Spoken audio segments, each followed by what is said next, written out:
तिरियाए करो हेली पतिव्रता पिया के हुकुम नहीं ताराओ आप करे अपने पतियों के तारे तारे लिकुल परिवार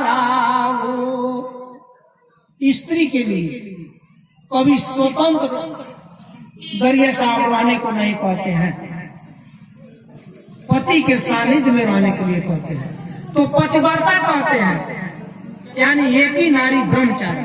उसी तरह से एक पति पर जो औरत रहती है उसको पतिव्रता कहते हैं। तो अब यहाँ पतिव्रता का दृष्टांत दे रहे हैं कि तिरिया एक रहे पतिव्रता पिया के हुक्म नहीं तारा हो। अब रही बात कि औरत अगर पतिव्रता हो और पुरुष नहीं हो, दोनों को एक तरह से रहना चाहिए। जैसे स्त्री अगर पार्वती हो तो पुरुष को महादेव की तरह से रहना है। तो कहते हैं कि तिरिया एक रहे पतिव्रता पिया के हुक्म नहीं तारा हो, तो क्या करती है कि आप करें अपने पतियों के तारे तारे लिकुल परिवार हो। अब इस पर आपको एक पतिव्रता स्त्री के ऊपर एक कहानी हमको याद आ गया, सुनिए। एक महात्मा जी थे, वो तपस्या में करने के लिए जंगल में चले गए और 12 साल तक वो तपस्या किए। संयोग से एक दिन जब ऊपर ताके तो एक चिड़िया उड़ती हुई जा रही थी, उनके तेज से जल करके गिर गई। अब महात्मा जी सोचे कि भाई हमारा तपस्या पूर्ण हो गया। इनको थोड़ा ईगो यानी देखिए हम दूसरे भाषा का प्रयोग करते इंग्लिश का, उनको थोड़ा घमंड हो गया, अपने थोड़ा हम हो गया। देखिए हम और मैं में अंतर होता है। महात्मा कहे हैं कि जहां हम तहां मैं नहीं,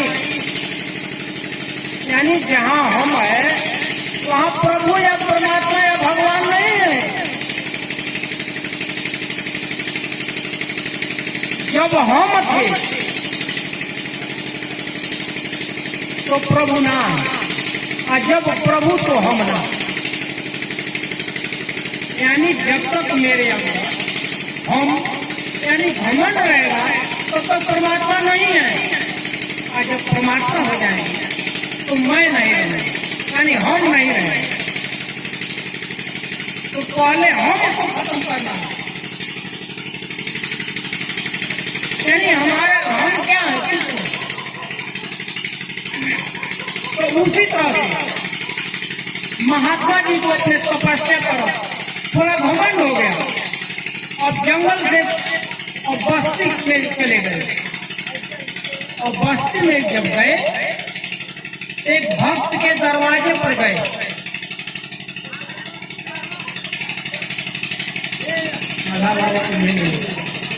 एक भक्त के दरवाजे पर गए और वहां जाकर के वो अपना जय जयकार किए। तो जो भक्तिन थी वो पति के सेवा में थी और एक थोड़ा देर रुके।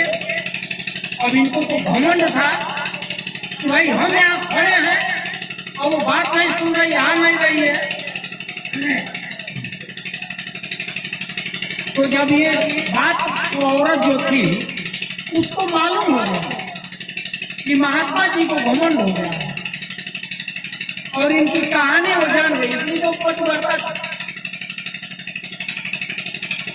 तो आई और कही कि महाराज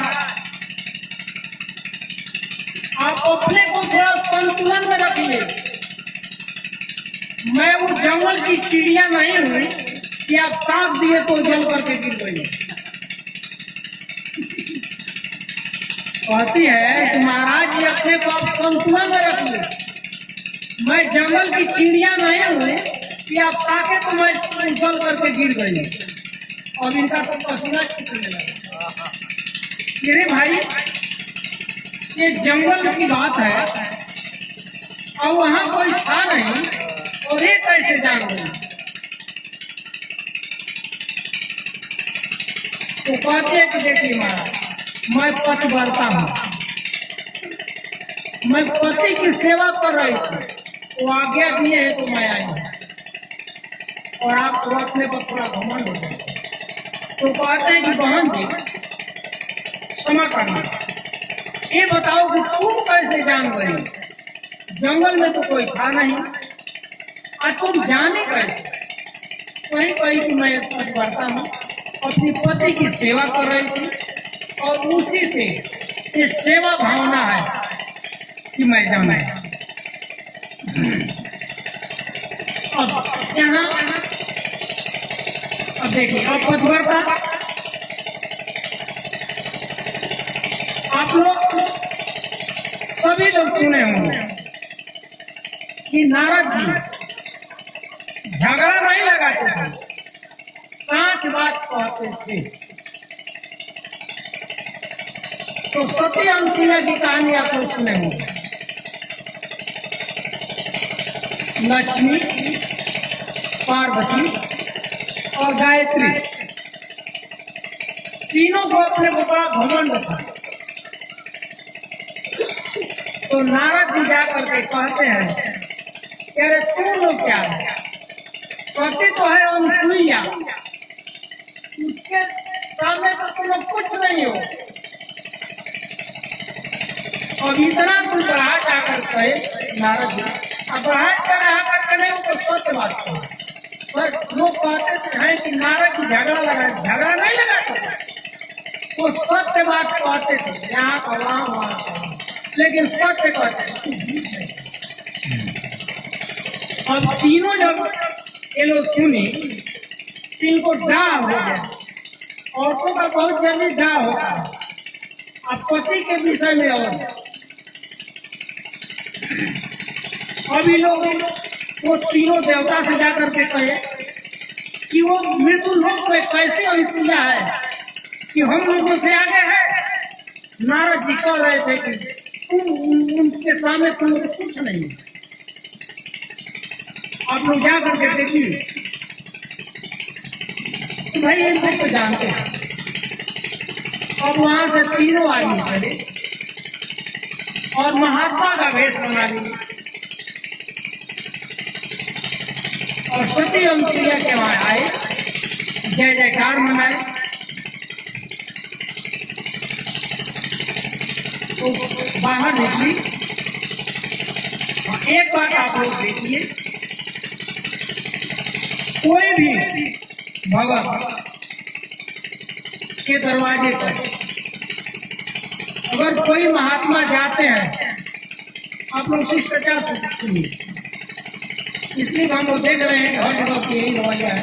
कोई भक्त है जो जानते हैं, तो पहले तो आप लोग जहाँ देखें वहां से जाकर के उनको झोला ले लें, और पहले नंबर उनका झोला ले लें, और इसी तरह से बोलते साफ वहाँ कोशिश नहीं करना है।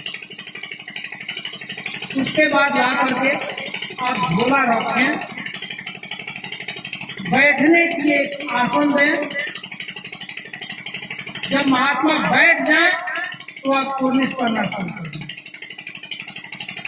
यहाँ हम देखते हैं कि महात्मा जी कांख में झोला टांगे हैं, और वहां जब चला गया तो बोलकर साफ हो करना और कोशिश करने लगा। महात्मा जी झोला लेकर के कांख में खड़े, तब तो कोई दूसरा गया साफ करना। भाई ये कोई शिष्टाचार नहीं है। पहले तो आप उनका झोला ले लें, ना करके जथा स्थान हो तो वहाँ रख दें।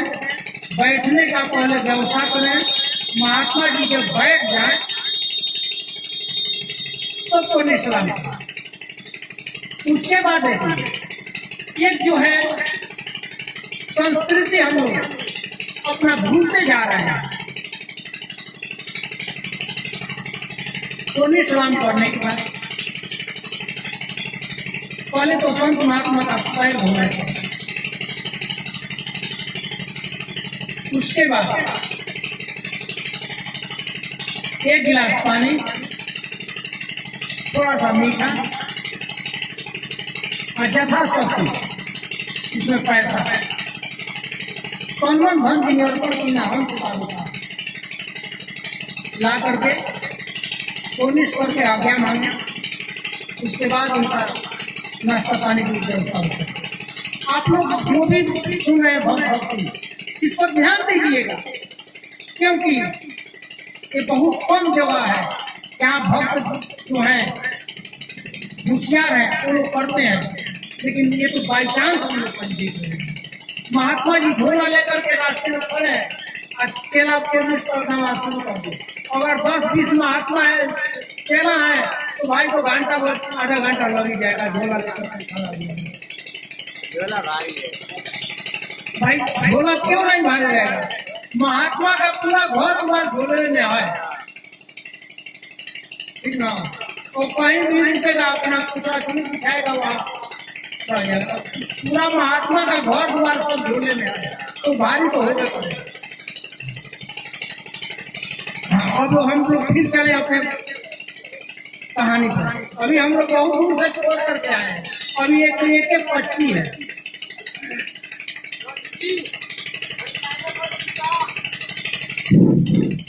तो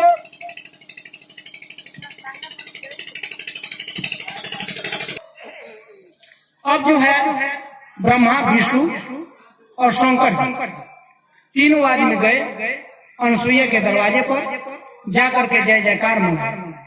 अनसुईया निकली, हाथ जोड़ करके प्रणाम की, उसके बाद जथा आसन लगा करके इन लोगों का पैर धोई, आज्ञा मांगे कि महाराज जो अभी हम कहे हैं वो आज्ञा मांगना हो। अगर आप किसी को आज्ञा न दें तो आपके दरवाजे को भोजन करने नहीं जाएगा। तो आज्ञा मांगी कि महाराज आप लोग का जो इच्छा हो मैं भोजन छाजन का व्यवस्था करूं। तो ये लोग कहते हैं कि देखो हमारा एक शर्त है, अगर तू हमको भोजन कराना चाहती है तो नंगे हो करके हमको भोजन कराना पड़ेगा। कहीं महाराज जी आप लोग क्या कर रहे हैं? मैं पतिव्रता औरत हूं और नंगा होकर के आप लोगों के सामने कहे हाँ, अगर नंगा होकर के भोजन तुम कराने का वचन तो रुकेंगे और नहीं तो चले जाएंगे। तो संत को दरवाजे से जाना भी ठीक नहीं है। बहुत सोचने के बाद कही कि हाँ महाराज स्वीकार है। यही इसका सतीत्व भंग करने के लिए लोग आए थे। सोच पाई कि हमारा स्वीकार है और जा करके उसमें अत्रि ऋषि नहीं थे आश्रम में, उनका नाम लेकर के कमंडल में जल लाई और छींक दी, तीनों आदमी बालक हो गए। अब माता को एक 6 महीने साल भर के बालक के सामने क्या लाजा है? वो चाहे नंगे रहे और चाहे कपड़ा पहने। उसके बाद से भोजन छाजन तैयार की और जंघे पर हाँ कह दे लो कि जंघे पर बैठ करके भोजन करो, बैठा कर भोजन कराना है। तीनों आदमी को जो है बालक जो थे जंघे पर बैठा ली और उनको भोजन कराने लगे। इस तरह से कुछ दिन बीत गया। नारद जी आए देखे तो जा करके कहे वहां फिर लक्ष्मी पार्वती और उनसे, अरे तुम लोग यहाँ हो, तुम्हारा बालक अनसुईया के पास बालक होकर के तुम्हारा पति पालने में खेल रहा है। अब इन लोगों को विश्वास नहीं हो रहा था कि भाई ब्रह्मा जी, विष्णु भगवान और शंकर वो बच्चे बना लेगी और पालने में खिला रही है। और वहां से वो लोग चले आकर के देखते हैं तो 3 शिशु को तेल वगैरह लगाकर काजल वगैरह करके और पालने में सोला करके खिला रहे।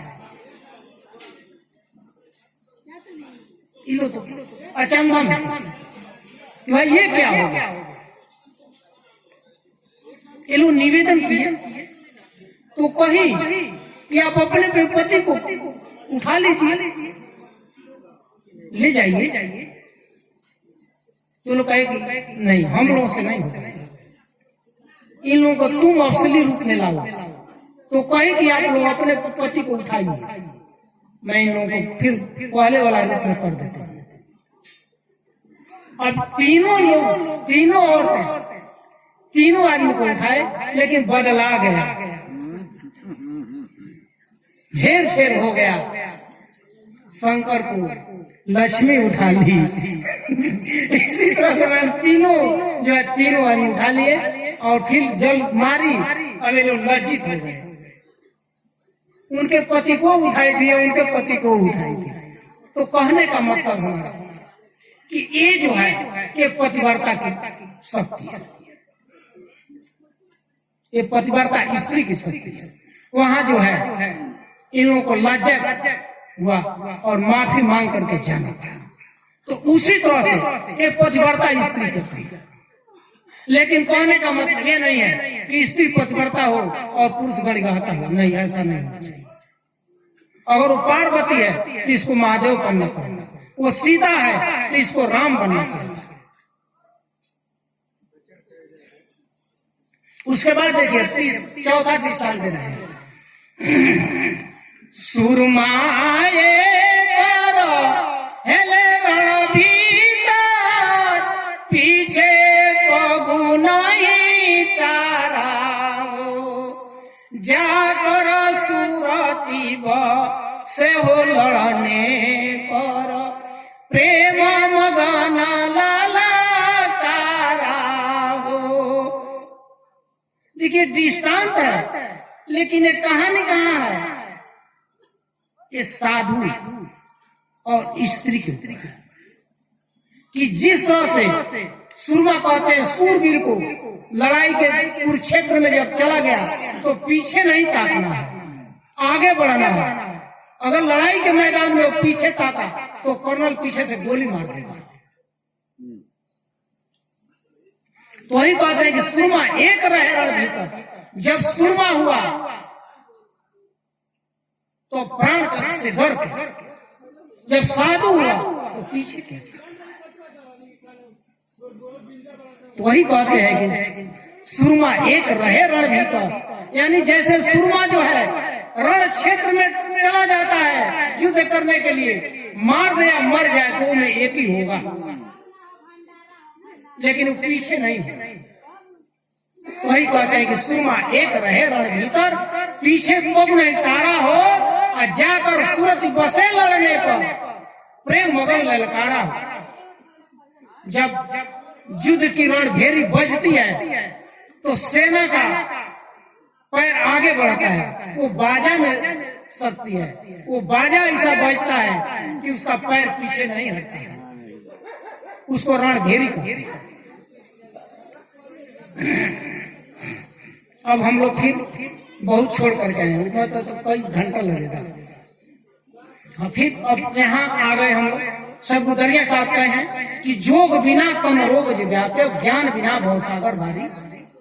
आज जब तक ज्ञान नहीं होगा, भवसागर माने जन्म लेना और मरना, माता का गर्भ में आना और जाना, ये भवसागर है। इसका कोई अलग नदी नहीं है। ये नहीं कि कोई दरिया है आप पैर तैर करके निकल जाएंगे, नहीं। तो कहते हैं ज्ञान बिना भवसागर भारी। जब तक ज्ञान नहीं होगा तब तक आप पार नहीं होंगे। अब ज्ञान कैसे होगा? पहले ही भक्ति एक में साहब कहते हैं, सदगुदरिया साहब, ज्ञान भक्ति निज सार है, सुनो श्रवण चितलाय। कहते हैं कि ज्ञान के लिए क्या, ज्ञान का सार क्या है? तो भक्ति है। ये साहब जी पहले कह चुके हैं, साहब रामचंद्र साहब पहले इस बात को कह चुके हैं, हमको सिर्फ याद दिला देंगे। आग छिपी है राख में, आग जो है राख में है, लेकिन जब तक आप उसको झलेंगे नहीं पंखा तब तक वो तेज नहीं होगा। आग है लेकिन राख के अंदर है। तो ज्ञान कब होगा? भक्ति नहीं होगा तब तक ज्ञान नहीं होगा। भक्ति का मतलब ये तो बता दिए साहब जी कि जब तक सेवा नहीं करेंगे, कोई संत महात्मा जाएगा नहीं, तब तक ज्ञान नहीं। अब नहीं, ज्ञान और भक्ति है क्या? आप लोग पहले इसको समझिए। ज्ञान जो है वो दीपक का लौ है, अग्नि। अब भक्ति क्या है? घेरा है, उसको बचा करके रखता है ज्ञान को। अगर भक्ति नहीं होगा तो ज्ञान से विचलित हो जाएंगे। जब तक भक्ति नहीं होगा ज्ञान से विचलित हो जाएंगे। ज्ञान को बचा करके भक्ति रखता है। जैसे उदाहरण स्वरूप ये चारों तरफ से घेरा है, इसमें दीपक आप जला करके रख दे तो बुझेगा नहीं। और मैदान में रखेंगे तो क्या होगा? बुझेगा ना। तो एक घेरा है, यानी भक्ति जो है घेरा है, और ज्ञान है तो दीपक का लौ। तो ज्ञान के पहले भक्ति, ज्ञान न हो के भक्ति नहीं। जब तक भक्ति नहीं होगा तब तक ज्ञान नहीं है। तो ज्ञान वो चीज, तो वही कहे कि ज्ञान बिना भव सागर भारी। जब तक ज्ञान नहीं होगा, भक्ति नहीं होगा, ज्ञान नहीं होगा, और ज्ञान नहीं होगा तब तक आप पार नहीं जाएंगे। तो ज्ञान बिना भव सागर भारी, और संत बिना कोई कष्ट न मिटे। जब तक आप संत के शरण में नहीं जाएंगे तो आपका कष्ट नहीं मिटेगा। कष्ट कौन? ये जन्म लेना और मरना। दूसरा कौन कष्ट? आपको धन संपत्ति थोड़े संत देगा कि कष्ट मिट जाएगा, नहीं। संत जो है वो नाम देता है, भक्ति ज्ञान देता है, संत धन नहीं देता है। अब बहुत लोग आते हैं इस लाइन में कि हम चलेंगे तो राजा हो जाएंगे। नहीं भाई, राजा नहीं होंगे। आपको मोक्ष के उपाय संत बताएगा, रुपया थोड़े देगा। रुपया अगर देना होता तब तो उपाय लिए आपके वहां दूसरे के वहां जाता कि हमको 10, 20, 100, 50 विदाई मिलेगा तो हमारा किराया खर्चा होगा। वो अपने जगह पर नहीं रहेगा, उसको जोट लगा लेता मोक्ष। ऐसा बात नहीं है। ये संत के सानिध्य में जाने पर ऐसा कभी सोचना भी नहीं चाहिए। हाँ, ऐसा है कि परमात्मा की दया होगी तो आपको कष्ट भी नहीं होगा। यहाँ किसी चीज की कमी नहीं है परमात्मा के दर।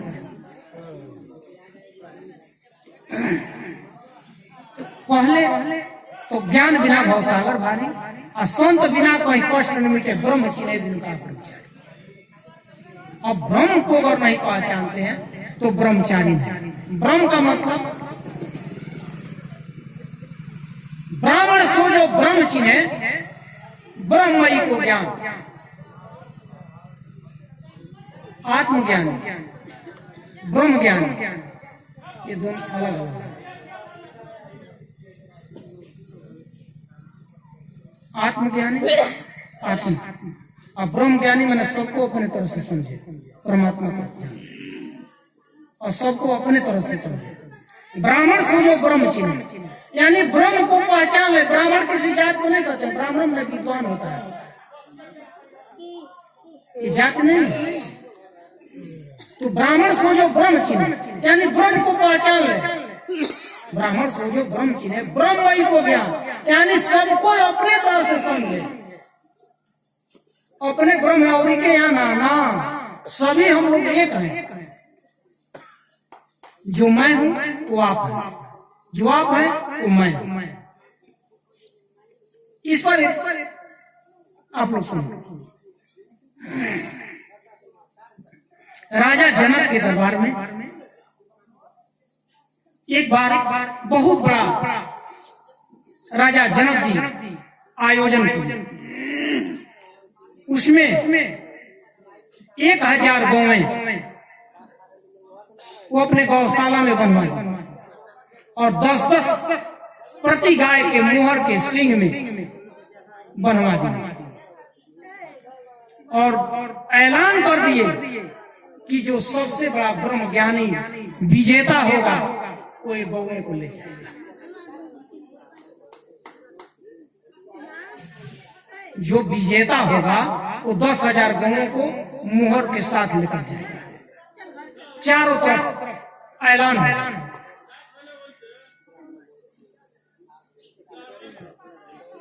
देश देश के ऋषि महर्षि विद्वान ब्राह्मण आए, सब लोग बैठे हैं और उसमें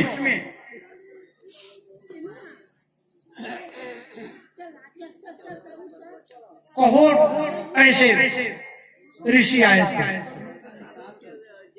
उद्दालक कहोड़ के ससुर थे। कहोड़ जैसे ऋषि ब्रह्म चर्चा में आए थे और उसमें जागृत महाराज और एक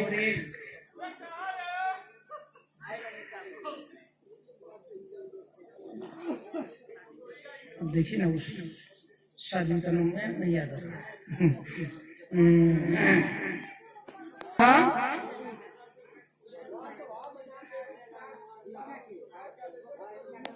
अच्छा, आगे हम चलकर बताएंगे, ये तब तक याद आ जाए। वो भी आई थी, साल याद है। और पूरा ब्रह्म ऋषि महर्षि सभी लोग आ गए। अब सब लोग बैठे हैं कि अपने को ब्रह्म ज्ञानी बने कौन। सब लोग चुप बैठे हैं, जैसे मान लीजिए इतना लोग हैं, सभी लोग चुप बैठे हैं, कोई बोल नहीं रहा। जागवलक महाराज जब देखे तो सोचे कि भाई तो सभी चुप हो जाए और चुप रहे, आगे ब्रह्म चर्चा होगी कैसे। तो अपने शिष्य से कहते हैं कि शिष्य इस सारे गुरुओं को हाथ करके अपने आश्रम में लेकर चले।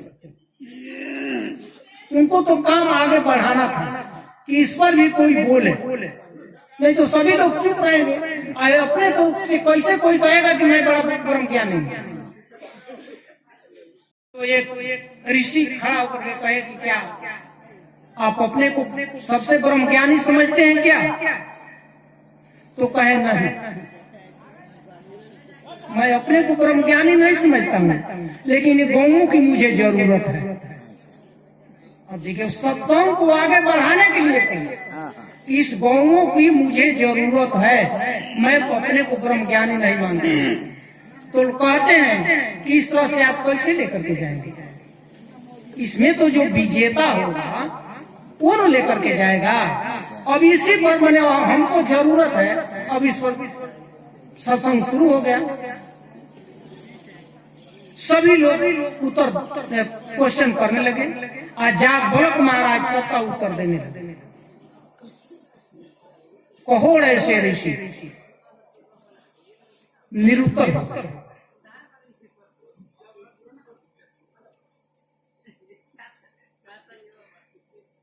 और उसके बाद वो साध्वी जो आई थी वो खड़ी हुई, कही कि महाराज सभी ऋषि महर्षियों से कि अब आप लोग के मान का नहीं है। वो कहते हैं कि महाराज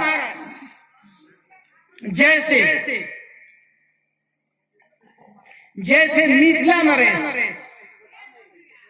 एक साथ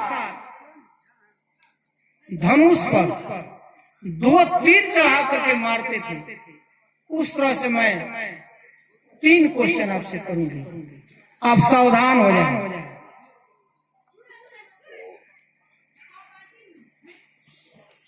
राजा जागवलक ऋषि से, तो जागवलक ऋषि कहते हैं कि पूछ, हाँ पूछ गार्गी पूछ। उसका नाम था गार्गी। तो कहे कि महाराज आप सावधान हो जाएं, सभी ऋषि अगर मुझे आज्ञा दें तो मैं उस तीर रूपी अपने बाण को चलाऊं। जिस तरह से मिथिला नरेश एक साथ 2 तीर छोड़ते थे एक बाण को, उस तरह से सब लोग कहे कि हाँ पूछ गार्गी पूछ। अब वो कहती है कि महाराज जो पृथ्वी पर जल आता है वो कहाँ जाता है? तो जागवलक महाराज विज्ञान में चले गए। कहते हैं कि जो पृथ्वी पर जल आता है वाष्पीकरण होकर के फिर चले जाता है। तो पूछती है कि वो जल जाता है तो क्या होता है? तो कहते हैं कि फिर सूर्य के उष्मा से फिर वो जल पृथ्वी पर आकर पड़ता है। उसके बाद से कहती है कि आत्मा जो है ये कहाँ जाता है? तो कहते हैं कि आत्मा जब मुक्त होता है तो परमात्मा के पास चला जाता है। तो फिर कहती है कि अब परमात्मा कहाँ जाता है, परमात्मा कैसे पैदा होता है? तो कहते हैं जाग बलक महाराज, थोड़ा उनको क्रोध आया, कहते हैं कि गार्गी अपने हद से ईश्वर सदगुजरिया साहब जो कहे हैं कि सत्य पुरुष वो आपे आपा, कि वो सत्य पुरुष स्वयं है, उनका कोई माता पिता नहीं है, वो जन्म नहीं लेते। यही आंसर जो है जाग बलक महाराज कहे कि सत्य पुरुष परमात्मा आपे आपे। उसके बाद थोड़ा देर गार्गी रुक गई और फिर जो है एक महात्मा एक ऋषि फिर जाग बलक महाराज से क्वेश्चन करने के लिए खड़े हो, और गार्गी जो है खड़ी है। गर्ग ब्राह्मण लोगों में 3 ऋषि होता है, गर्ग गौतम सांडी, तो गर्ग गोत्र की थी इसलिए उसका नाम गार्गी। तो वो ऋषि कुछ क्वेश्चन की लेकिन वो निरुत्तर हो गए। उसके बाद फिर गार्गी जो है खड़ी होती है और फिर उनके से प्रश्न करती है। गार्गी को ये सिद्ध करना था कि हम वास्तव में जाग बलक जी विजयी हैं और ब्रह्म ज्ञानी हैं। उसके बाद गार्गी कहती है कि ऋषियों महाराज आप जान कि जाग बलक महाराज का को हराना आप किसी ऋषि के बस की बात नहीं है। लेकिन जाग बलक महाराज सोचते हैं कि गार्गी हार करके भी विजयी है, मैंने हमसे कम नहीं है। जाग बलक महाराज कहते हैं कि गार्गी हार करके भी विजयी है, और गार्गी कहती है कि नहीं जाग बलक महाराज विजयी घोषित किए जाते हैं। और बात आई 10,000 गौओं की। अब यहाँ देखिए यार ये ब्रह्म ज्ञानी के ऊपर बात हुआ, तो जाग बलक महाराज को विजयी हुए। अब तो गौवें और मोहरे उनकी थी। जाग बलक महाराज कहते हैं नहीं, राजा जनक जितने आपके राज्य के प्रजा है, आइए संत महात्मा है, हम लोग सभी एक हैं। जो मैं हूं वो ये लोग, तो इसलिए ये जितनी संपत्ति है सभी लोगों में वितरित कर दिया जाए। यानी हम लोग सभी एक हैं और वो परम पिता परमात्मा एक है जिसको ब्रह्म कहा जाता है। तो ये आत्मज्ञान और ब्रह्म ज्ञान अलग अलग। आत्मज्ञान यानी आत्मा का साक्षात्कार, अब आत्मा को समझो, और ब्रह्म ज्ञान यानी परमात्मा को भी जानो। तो सदगुरु दरिया साहब कहे हैं या कह देखे तो कह पावे, बिना के वट के नाव चलावे। कहते कि आत्मा का जब दर्शन हो जाएगा तो परमात्मा मिल जाएगी। खोजो जीव ब्रह्म मिल जाएगी। यानी पहले आप अपने को खोजिए ना, अपने को आप खोजते नहीं है, और परमात्मा को खोज चल रही है। अपने को खोजो, पहले आप अपना दर्शन करना कीजिए तो परमात्मा मिल जाएगी। या को खोजे तो वाको पावे, यानी पहले आप आत्मा को खोजिए, आत्मा का दर्शन होगा तो परमात्मा का दर्शन होगा। जब तक आत्मा का दर्शन नहीं होगा, परमात्मा का दर्शन नहीं होगा, तब तक मोक्ष भी नहीं होगा। और जब तक मुक्त नहीं होंगे तब तक मोक्ष नहीं। तो पहले आप मुक्त हुई, उसके बाद मोक्ष। अब पहले आत्मा देखिए, लड़के का विद्यालय में एडमिशन हो गया, तो पास हो गया का? अपने कुछ बोलिए भाई। नहीं, एडमिशन हो जाने से पास होगा नहीं, उसमें का रूल नियम है। हम लोग के समय में 2 टाइम हाजिर बनता था, सुबह और टिफिन के बाद। सुबह में जो है गैर हाजिर होता था तो 25 पैसा यानी 4 आना फाइन था, और 12 बजे से जो गैर हाजिर होता 50 पैसा यानी 8 आना। इसलिए कि सुबह से नहीं आया है तो हो सकता है किसी काम में फंस गया हो। अब 12 बजे से नहीं आया, इसका मतलब कि घर और विद्यालय दोनों को धोखा देकर कहीं चल गया है। इसलिए जो 12 बजे के बाद जो गैर हाजिर होता था तो उसको 8 आना फाइन था। तो उसी तरह से देखिए, ये सदगुरु दरिया साहब जो पुण्य इस्लाम की विधि बताए हैं ना, ये हाजिरी। वहाँ 2 टाइम को हाजिरी था, और सदगुरु दरिया साहब 5 समय आपको हाजिरी देने के लिए कहते हैं। तो हाजिरी आज भी सरकार कहती है कि 75% अटेंडेंस नहीं होगा तो फार्म नहीं भरा जाएगा। तो मान लीजिए कि आप स्कूल में नियमित जाएं, आप पढ़े नहीं तो फार्म तो भरा जाएगा, तो बिना परीक्षा दिए आप पास हो जाएंगे। तो परीक्षा में भी बैठेंगे तो क्या लिखेंगे? पढ़ेंगे तभी लिखेंगे। तो हम तो देख रहे हैं कि कोर्स करने का ढंग नहीं है, तो अब मैंने परीक्षा क्या देंगे भाई?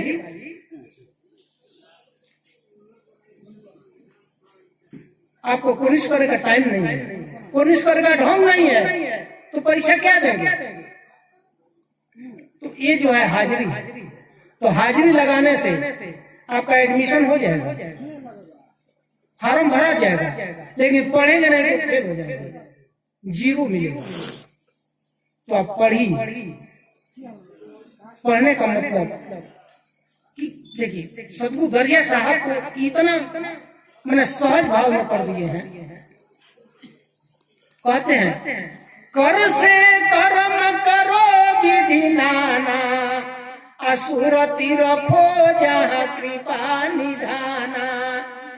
कहते हैं कि आपका जो भी काम है कीजिए,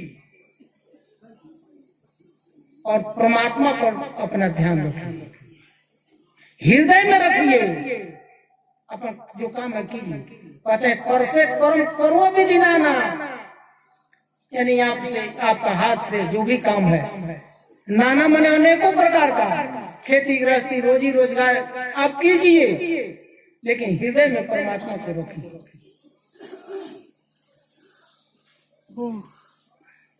उसके बाद से देखिए कितना वो कहे हैं कि सहज भाव, जिस आसन में आप बैठ सके, पलथी मारते, वज्रासन में, सिद्धासन में, पद्मासन में, जिस तरह से आप बैठे, थोड़ा सा समय दीजिए, भजन कीजिए। आप देखिए, पहले भजन करने के लिए कुछ रूल नियम है, और उसके हिसाब से जब आप रहेंगे तो भजन होगा। रात में 1 रोटी आप कम खाएं, जो इच्छा है उसे 1 रोटी कम खाएं। समय से सोते तब समय से जागे, और तब बैठो।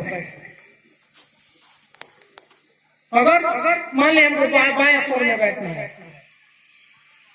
दाहिना स्वर हमारा चल रहा है, दाहिने हाथ को सिराने करके इस तरह से दाब पर सो जाए, 10 मिनट के अंदर अंदर बायां स्वर हो जाएगा। उठे आप, हाथ मुंह धोए, क्रियाक्रम की आवश्यकता हो तो कर लें, और अच्छा है। अब बैठे, जितना ही देर थोड़ा करत अभ्यास से जड़ मत हो सुझाव, थोड़ा थोड़ा टाइम बढ़ाएंगे तो आपका काम बन जाएगा। लेकिन ये जानी जब तक ये नहीं होगा तो नहीं होगा। इसलिए सतगुरुदरिया साहब कहते हैं, मीठा खाई फूल के बैठा, सत्य नाम हृदय नहीं बैठा। आप लोग सोचते हैं कि हम भगत हो गए तो अमर लोग चले जाएंगे, ये नहीं होगा। इससे यही होगा कि मनुष्य जो नहीं मिलेगी, भक्त हो गया, अमर लोग नहीं जाएंगे। भजन जरूरी।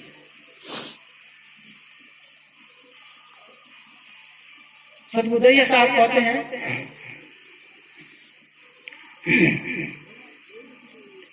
ये बताइए कि अगर मीठा मीठा हम लोग कहें, भोजन कहें तो पेट भरेगा?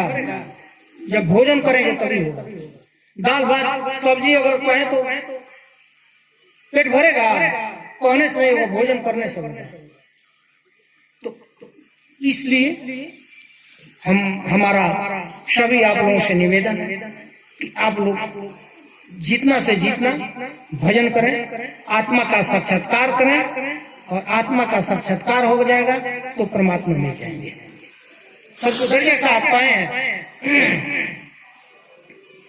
अब थोड़ा हम लोग चले ज्ञान सूर्योदय में, ठीक है? हाँ जी, अब तो थोड़ा हम लोग ज्ञान सूर्योदय में चले, इसलिए कि हमारा समय भी ज्यादा हो गया। अब कोई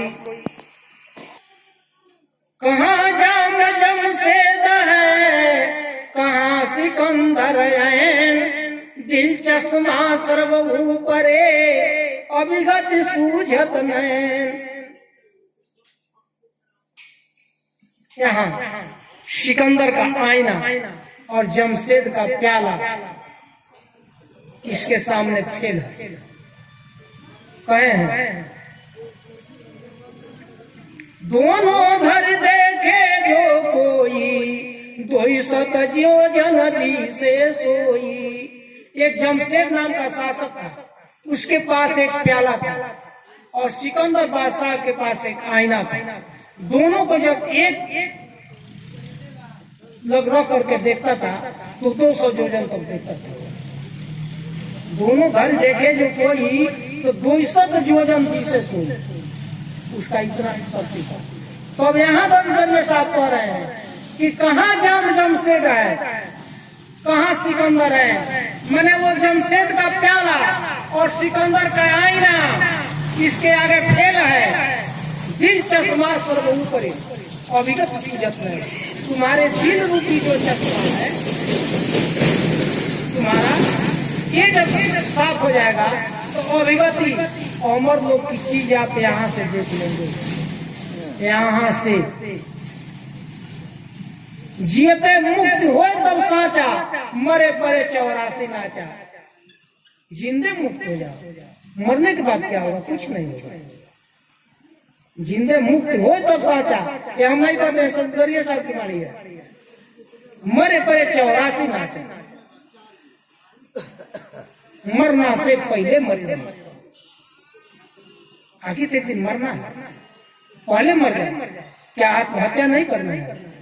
पानी में डूब करके नहीं मरना है, ये मरने को नहीं कहते हैं ना। दुनिया से मर जाए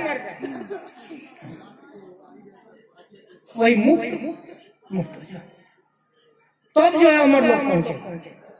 इतना आसान चीज नहीं है। यहाँ तो पुलिस लोग नहीं ठीक करते हैं, तो अमर लोग जाने की बात क्या है? तो कहते हैं कि कहाँ जाम जमशेद है, कहाँ सिकंदर है, और दिल चश्मा सर्व पर अभिगत सूझत नहीं। यानी तुम्हारा दिल रूपी जो शीशा है ये तो अभिगति है।